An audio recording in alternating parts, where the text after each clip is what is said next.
Ang video na inyong mapapanood ay pawang mga trending news na nangyari ngayong linggo base sa personal kong obserbasyon. Kung ang mga chismis na nakalap ay totoo o pawang katang isip lamang, Google nyo na lang. Ano na? Viewers' discretion is advised. Linawin nga natin, ma'am, ano ibig sabihin ng NGO? Non-government organization. Non-government organization. Ano? Nga, lutang ka talaga.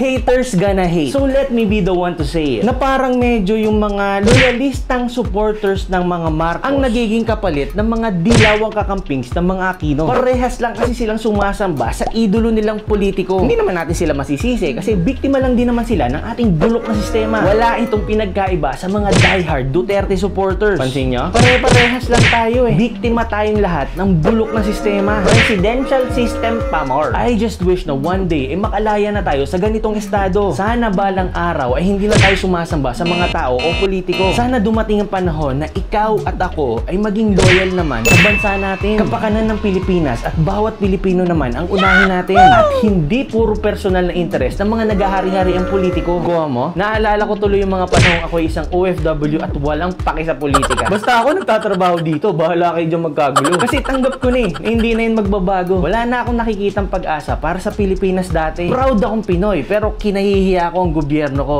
dati. Until I was introduced to the correct movement. Through them ay naliwanagan ako at na-realize ko na may pag-asa pa palang bansa natin. Na kaya pala ako nandito sa ibang bansa at nagpapaalip dahil sa kagagawa ng bulok na sistema natin. Kung bukas lang sana ang bansa natin sa mga FDI, yung trabahong pinunta ko dito available dapat sana sa atin. Kung naka-federal parliamentary lang sana tayo, yung pag-asenso sa bawat rehiyon siguradong damang-dama mo. Kung hindi lang sana dinog show at ura-uradang pinalitan ng administrasyon ni Ma'am Cory Aquino ang ating konstitusyon, di sana hindi tayo napag-iwanan ng mga kapitbahay natin ngayon. Kaya mula nun ay naging kaisa na ako sa pagsusulong ng advokasiyang ito. Pero ano nga ba yung correct movement? Sino ba sila? Ang correct movement para sa akin ay isang collective effort of every Filipinos na naniniwala na ang punot dulo ng ating mga problema sa ating bansa ay kagagawa ng ating bulok na 1987 Constitution. Mostly mga OFWs ito na na-experience na first hand ang maayos na sistema sa bansang kinaroroonan nila. May mga estudyante din na patuloy na nananaliksik ng katotohanan. At may mga ordinaryong Pilipino din na talagang pagod na sa korupsyon ng ating bayan. Hindi importante dito kung sino sinusuportahan mong politiko. Ang importante dito ay kung yung politiko bang sinusuportahan mo ay nagsusulong sa tunay na pagbabago, aka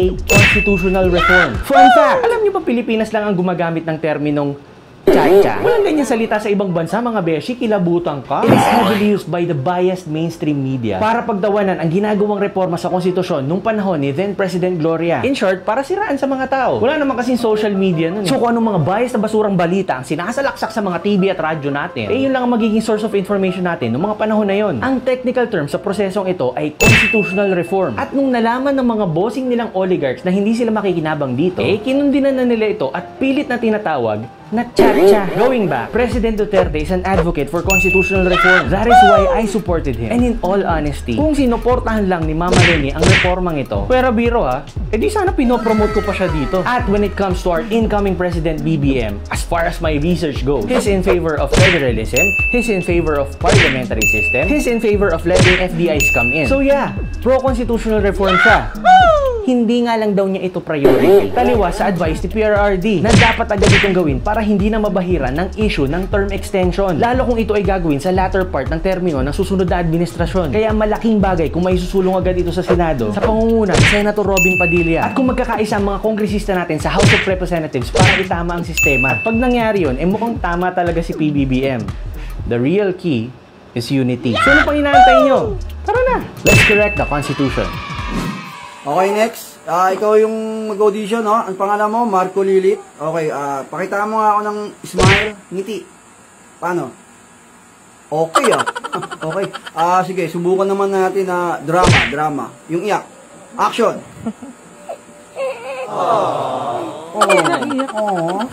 Magaling to. Kunyari, nakakita ka naman ngayon ng magaling babae. Sisipulan mo. Poging sipol.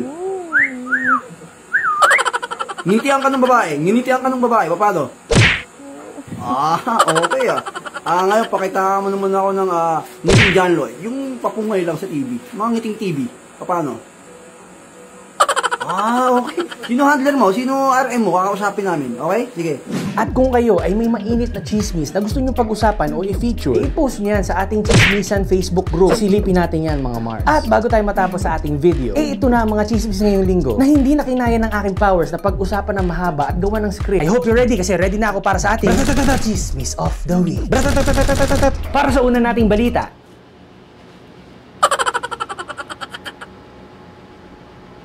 ano ba? Kaya ba yan today?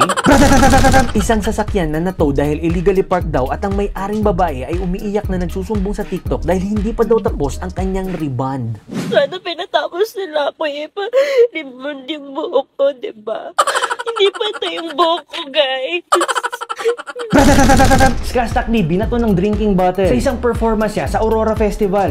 Sayang, di tinamaan. Speaking of Aurora Festival, sandamakmak na reklamo ang napanood ko sa TikTok dahil sobrang unorganized daw. Naghalo-halo daw yung pila ng Gen Ad, VIP at SVIP. Tapos napakaraming iniwang kalat mga beshi. Ano na? Rappler, binabanatan ng Net25 na presyo fueling hate at propaganda daw. Napanay daw ang banat kay Mama Lenny at sa kanyang mga supporters. Wait, so pag si PBBM at si PRRD ang binabanatan nyo okay lang? At tinatawag yung troll sa mga DDS at loyalist ayos lang? Award-winning responsible journalism pa yan? Totoo ba, Rappler? Coming from you talaga? The least trusted news organization? The nerve, ha? The nerve, be? LTO, nirevoke ang lisensya ng SUV driver na nanagasan ng security guard sa Mandaluyong City. Also, sumuko na rin ng driver sa mga pulis at humingi na ng sorry sa nasagasaan. Wait. So, unang-una, may pang-press con talaga, te. Pangalawa, so kapag ordinaryong Pilipinong nakabunggo, diretsong kulungan. Pero pag kutis mayaman, dapat muna natin pag-usapan. Totoo ba? Kung sakali bang nagkabaliktad ang sitwasyon at yung security guard ang nanagasa doon sa mayamang lalaki, ano sa tingin nyo mangyayari? Comment nyo nga below.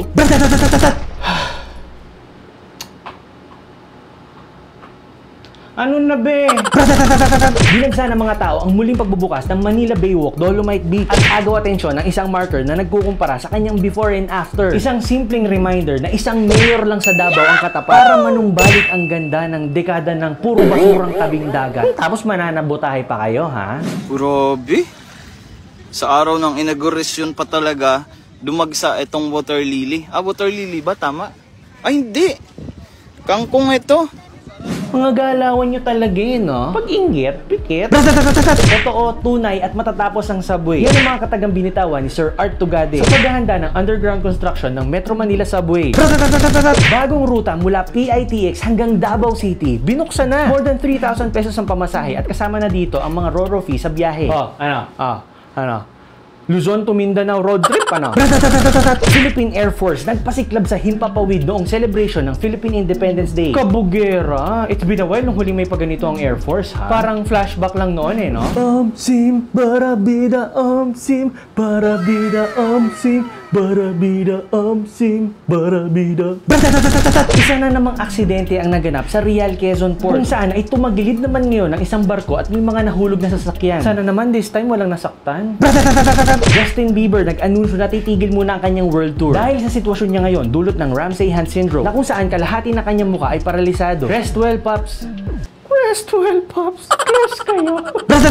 Samantala, nag-anunsyo ang sikat na Korean group na BTS na magpapahinga muna daw ito para magbigay daan sa kanilang mga individual na proyekto. For sure, isa lang ang masasabi ng mga fans nyo dito. Bogo si Pure po yun. Alam mo, pag hindi ka pa nag-load, ayawan na, ha? Ayun, nadali. Internet Explorer, tuluyan na nag-retire ayon sa Microsoft. Ang bagal mo naman kasi talaga, Beshi. Hindi ka na makakeep up sa pangangailangan ng mga tao ngayon. Fast-paced na ang galawan, be. Kaya dapat ka na talagang palitan ng mas maganda at updated na browser, yung subok na at ginagamit ng maraming tao na walang reklamo, tulad ng Google Chrome or Safari. I'm sorry, Internet Explorer, ha, pero hindi na po pwede dito yung bulok mong galawan. Diba, 1987 Constitution? Pag bulok na, palitan. Hindi ka na nga nakakasabay sa current demand ng tao, eh. Puro pa problema ang binibigay mo. Perwisyo ka, eh. Ha? Tatapakin kita, eh. At yan ang Chismis of the Week. Sim, barabida, sim, barabida. Pag ako naka-copyright pa doon, ha, ewan ko na.